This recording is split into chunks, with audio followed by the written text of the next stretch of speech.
Boker Tov. Boker Tov.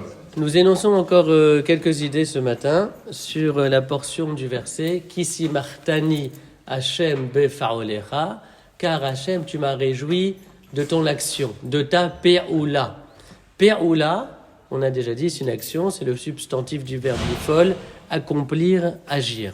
Donc dans ce verset, on dit à Kadosh Baruch Hu, tu sais Kadosh Baruch Hu, tu m'as réjoui de ton action. Oui, mais quelle action de manière plus précise? Alors on a déjà développé un certain nombre d'idées, mais on peut encore en ajouter une qui s'inspire de la Beracha que nous récitons tous les matins dans la Tfila de Shacharit, juste avant de réciter le Shema Israël, où on s'adresse à Kadosh Baruch Hu et on lui dit Kikel po'el yeshuot ata.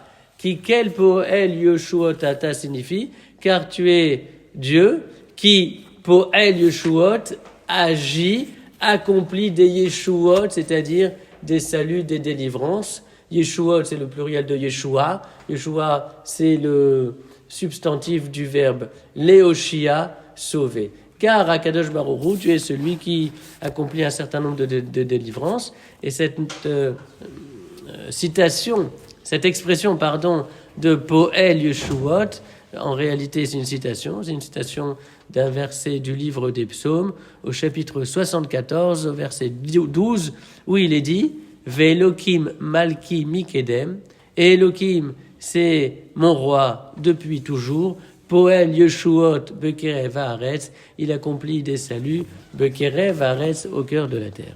Et vous avez un très beau commentaire du Rokéar. Le Rokéar, c'est un auteur allemand du Moyen-Âge qui a fait observer que dans les deux bénédictions qui précèdent le Shema, c'est-à-dire la bracha de Yotzeror et la bracha de Havat Olam, vous avez 4 mentions de la notion de Yeshua.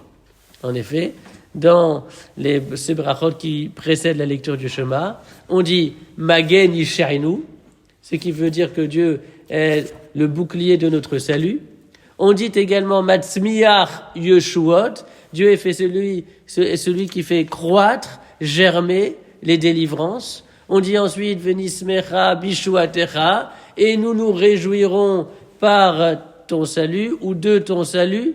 Et enfin, Poel Yeshuot, Akadosh Baruch Hu qui accomplit des Yeshuot. Vous avez à 4 reprises, dans les 2 bénédictions qui précèdent la lecture du Shema, la notion de Yeshua, de salut, de délivrance.